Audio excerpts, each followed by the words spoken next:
Hello everybody. I hope आप लोग सभी सुरक्षित हैं और अपने एकेडमिक्स पे पूरा फोकस करके अपने एग्जाम्स की तैयारी कर रहे हैं। सो आज जो हमारा टॉपिक रहेगा डिस्कशन का, that is going to be performance appraisal, जो कि आपकी बुक ह्यूमन रिसोर्स मैनेजमेंट का लास्ट टॉपिक है।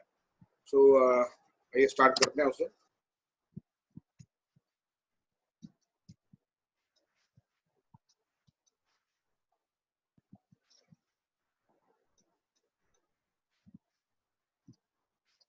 ह्यूमन रिसोर्स मैनेजमेंट का जो टॉपिक है आपका, performance appraisal. Look, performance appraisal is something very, very, very important and very much necessary for the growth and development of employees in a particular company or business organization. So, let us first talk about the meaning. What it basically is. Performance refers to your output, your productivity, or your results. And appraisal means the evaluation of the same, the responsiveness of the same by yourself or somebody else. So here performance appraisal is a very good tool which is used by the management of a company or which is used by the line managers for their own sake or for the sake of the employee. Many times जो हमारे employees हैं, जो हमारी संस्था के कर्मचारी हैं, वो भी चाहते हैं कि उनका जो काम उन्होंने किया है उसका रिजल्ट उन्हें बताया जाए. It is more or less like the examination the students are getting through and the results they are getting. So performance appraisal is basically a measure which tells them their response, their productivity, their workability, or like what they did and how they did. So let us start with the very first slide. Here we go. Performance appraisal is a systematic, periodical, and an impartial rating of an employee's excellence in the matters pertaining to his present job and his potential for a better job. Edwin B Flippo, जो कि management के एक बहुत बड़े scholar हुए हैं, उन्होंने एक डेफिनेशन दी है कि ये एक सिस्टमैटिक पीरियोडिक, मतलब एक समय काल से संबंधित, समय काल से हमारा भी प्राय कुछ महीने, कुछ दिन, कुछ घंटे से संबंधित हो सकता है, और एक इम्पार्शल. इम्पार्शल मीन्स जहाँ पर हमारे लिए सभी एम्प्लॉयज बराबर रहेंगे, किसी के साथ किसी भी तरीके का कोई भेदभाव नहीं रहेगा. तो एक सिस्टमैटिक जिसमें एक सेट ऑफ सीक्वेंसिंग होंगी, एक समय काल को ध्यान में रखते हुए, और दूसरा समानता का व्यवहार रखते हुए अपने एम्प्लॉयज की एक रेटिंग है on certain given trades, given standards, given benchmarks, so that like we can measure them on the basis of their responsiveness to that particular task, and then we can suggest them something better. So next is a performance appraisal is a process of assessing the performance and progress of the employees or a group of employees on a given job and its potential for future development. Yeah, this is very important, future development part, because in the earlier chapters of HR we have studied that there is a term used, career planning, and career planning is basically informing the employee about where we can bring or take him up to, or where he can bring himself up to, because it is the potential in himself. ये उसके अंदर की क्षमता है जो उसको ऊपर लेके जा सकती है. So we have to just open a way for him, and it is his labor, it is his vision that where he can proceed or where he can reach. So this performance appraisal part is done not just to evaluate his performance for the present, or it is not just to measure that with the past standards we have fixed, but it is for the future development sake, and which is comparatively more important. So while we do career planning for an individual, it has to be realistic and actual, and for making it happen we need to be evaluative on given performance parameter, and that is what performance appraisal does. ठीक है, performance appraisal अगर इसको बिल्कुल सीधा सरल भाषा में कहा जाए, ये एक व्यक्ति का कुछ आधारों पर उसका मेजरमेंट है कि हमने उसको कुछ स्टैंडर्ड दिए थे, उसको कुछ पैरामीटर दिए थे कि this is what you are suppose to do. उसने जो काम किया उसके बाद उसका evaluation, and then we are going to tell him कि आपने अच्छा काम किया या आपने बुरा काम किया. अगर आपने अच्छा किया तो this is the way for you, और अगर आपने बुरा किया तो you have to retain here और you have to get demoted. अगली स्लाइड देखते हैं हम लोग. ऑब्जेक्टिव्स. आपने ये एक्सरसाइज की परफॉर्मेंस अप्रेजल की, what are the objectives? The very first is to provide feedback to the employee so that they can also know their performance level and loops if there are any.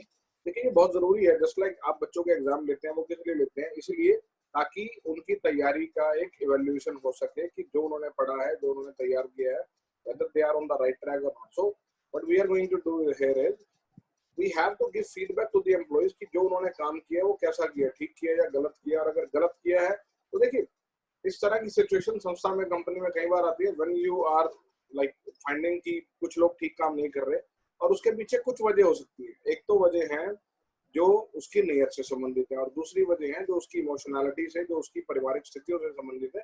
तो ये एक employer के तौर पर आपका कर्तव्य है, आपकी रिस्पॉन्सिबिलिटी है देखना कि जिन कारणों की वजह से उसकी performance up to the mark नहीं आ रही, उनको आप कैसे दूर कर सकते हैं। तो सबसे पहले ऑब्जेक्टिव्स में क्या आएगा कि आपके एम्प्लॉइज अच्छा काम कर रहे हैं तो कैसे कर रहे हैं, they can be a standard setter for other people, अगर नहीं कर पा रहे तो what are the reasons, then have to provide a vital database for personal decision। यहाँ पर personal decisions का मतलब है व्यक्तियों से संबंधित डिसीजन, उन एम्प्लॉइज से संबंधित डिसीजन जो हमारी कंपनी में काम कर रहे हैं। कंसर्निंग प्लेसमेंट, पे, प्रमोशन, ट्रांसफर एंड डिमोशन। देखिए सीधी सी बात है, जब आप मैनेजमेंट के ग्रोथ की बात करते हैं तो आपने डिफरेंशियल वेज सिस्टम पढ़े हैं। डिफरेंशियल वेज सिस्टम का आधार सिर्फ यही था कि जो एम्प्लॉइज अच्छा काम कर रहे हैं या कर सकते हैं उनको आप ज्यादा जो है अमाउंट देके उनको मोटिवेट कीजिए।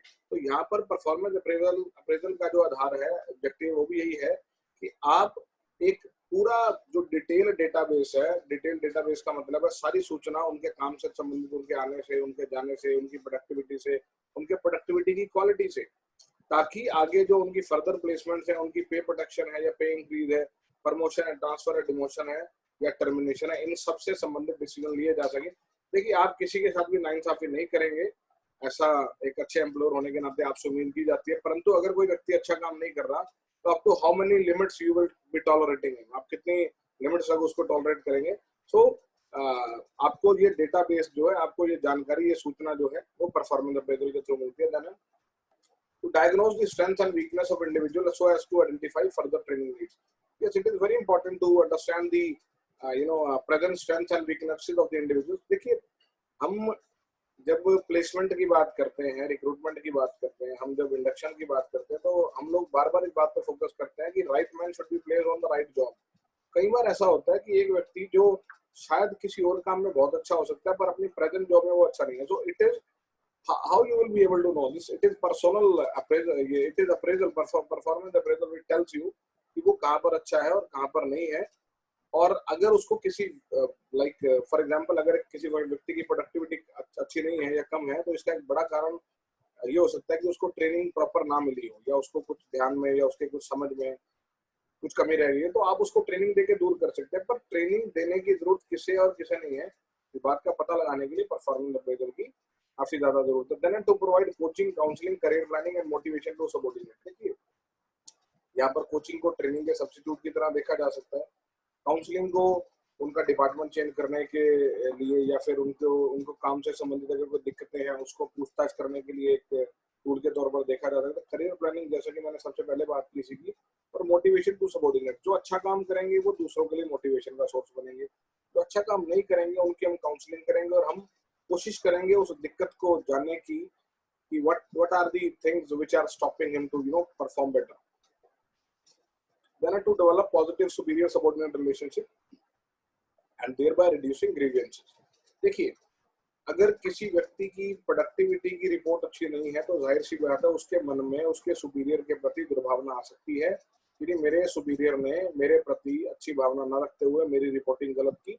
पर परफॉर्मेंस अप्रेजल हमने पहले बात की कि सबको एक तराजू में तोलना, इम्पार्शियल, सबको आप एक तराजू में तोल रहे हैं। और यहाँ पर जब आप सबकी कमियां उजागर कर रहे हैं, इंडिविजुअली उजागर कर रहे हैं, और इसका एकमात्र उद्देश्य उनको किसी भी तरीके से इंसल्टेड फील करवाना ना होके उनको मोटिवेट करना है, उनको ट्रेनिंग देनी है और उनको एक अच्छे प्लेटफॉर्म पे लेके जाना, तो कहीं ना कहीं सुपीरियर सबऑर्डिनेट भी एक दूसरे को अच्छे निगाहों से देखते हैं और एक डेवलपमेंट के पॉइंट ऑफ व्यू से वो एक दूसरे से बात करते हैं। एक दूसरे की जब आप कमियां बताते हैं तो सामने वाले के दिमाग में ये होता है कि ये व्यक्ति हालांकि मेरा शुभचिंतक है और कहीं ना कहीं इससे आपसी संबंध जो है मधुर होंगे और बीच में समस्याएं जो उनकी कमी होगी। तो फैसिलिटेट रिसर्च इन HRM, ह्यूमन रिसोर्स मैनेजमेंट, या मैं सिर्फ ह्यूमन रिसोर्स की बात करूं, human being is always a matter of research. जैसे कि आपने डिफरेंशियल वेज सिस्टम पढ़ी है या फ्यूल के और साइंटिफिक मैनेजमेंट के जो प्रिंसिपल्स हैं आपने पढ़े हैं, देखिए उसमें एक चीज है वो time to time human being की स्टडी करता है, ह्यूमन बीइंग की साइकोलॉजी की, प्रोडक्टिविटी की और एटमॉस्फेयर फैक्टर्स की स्टडी करता है कि how we can make him work better. So this is what HRM does. And HRM के अंदर परफॉर्मेंस अप्रेजल ये काम आपसे करवाता है कि continuously study of the individual needs, individual performance, individual requirements, और वो चीजें हम आगे उनको दिक्कतों को दूर करने का प्रयत्न और प्रयास करते हैं. Then to test the effectiveness of recruitment, selection, placement and induction. जो आपने रिक्रूटमेंट प्रोसेस फॉलो किया, जो आपने सिलेक्शन प्रोसेस फॉलो किया, देन आपने इंडक्शन करवाया, प्लेसमेंट करवाई, तो whether that is effective. Effective तब होगी जब आप जैसा चाहते थे, जो चाहते थे वैसा हो रहा है. अगर वो नहीं हो रहा तो जाहिर सी बात है चीजें कहीं ना कहीं सेफ और साउंड नहीं है. तो उनकी इफेक्टिवनेस को मेजर करने के लिए भी it is a very important and useful tool. Next slide की तरफ देखते हैं. Performance appraisal process. देखिए प्रोसेस मीन्स वो प्रक्रिया जो आप परफॉर्मेंस को अप्रेज करने के लिए, परफॉर्मेंस को जज करने के लिए फॉलो कर रहे हैं.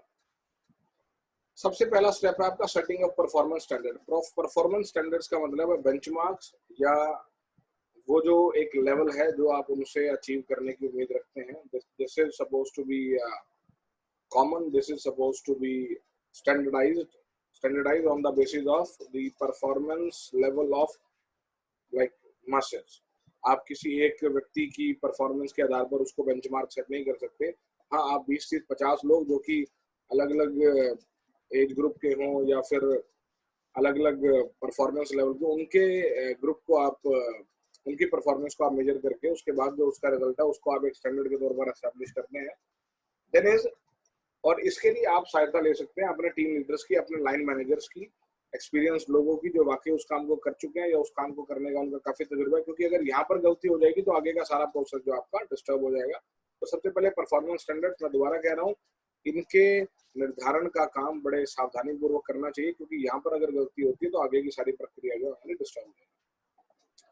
Then communicating standards. Communicating standards to दोस्त जिन्होंने वास्तविकता में काम करना है. यहाँ पर हम अपने एम्प्लॉइज की बात कर रहे हैं जिनका हमने अप्रेजल करना है. तो सबसे पहले हम स्टैंडर्ड सेट करेंगे और उसके बाद उन स्टैंडर्ड्स की जो कम्युनिकेशन है वो उन लोगों को दे देंगे जिनसे हम काम करवाने की अपेक्षा रखते हैं.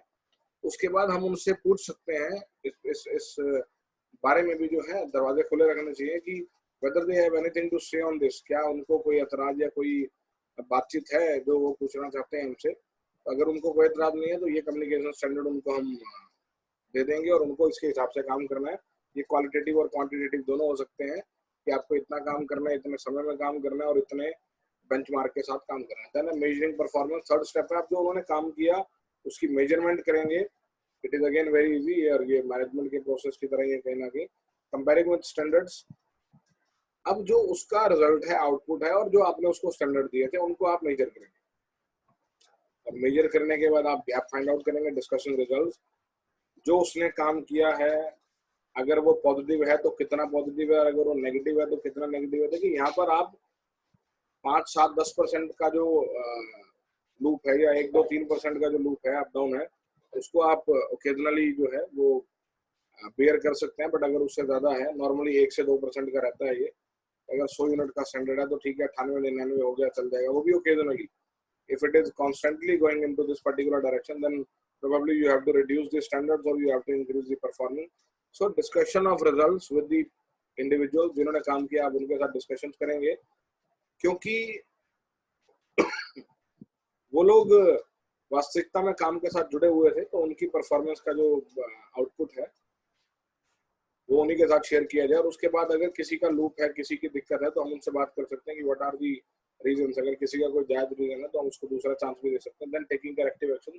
टेकिंग करेक्टिव एक्शन में अगर ट्रेनिंग की जरूरत है तो ट्रेनिंग दी जाएगी. अगर वो कॉन्स्टेंटली पुअर परफॉर्मर है तो उसके लिए डिमोशन एक रास्ता है, पे को कम करना एक रास्ता हो सकता है. But normally we talk about the positive things. तो performance appraisal is a very positive and very good thing only for those who wishes to progress, who wishes to work good, and it is a kind of problem for those who are lazy, who are not willing to work. So students, this was the topic of performance appraisal. हालांकि chapter अभी complete नहीं हुआ पर video की लंबाई को छोटा रखने के लिए अभी यहाँ तक करेंगे. नेक्स्ट वीडियो में आगे का पोर्शन आपका डाला जाएगा. In case if you have any doubt related to all these things जो अभी बताई गई हैं, you can get back to me. Thank you so much. आप लोग अपना ध्यान रखिए, अपने परिजनों का ध्यान रखिए. और सरकार को सपोर्ट कीजिए, जो भी मेजर सरकार द्वारा सजेस्ट किए जा रहे हैं उनको फॉलो कीजिए। Thank you everybody.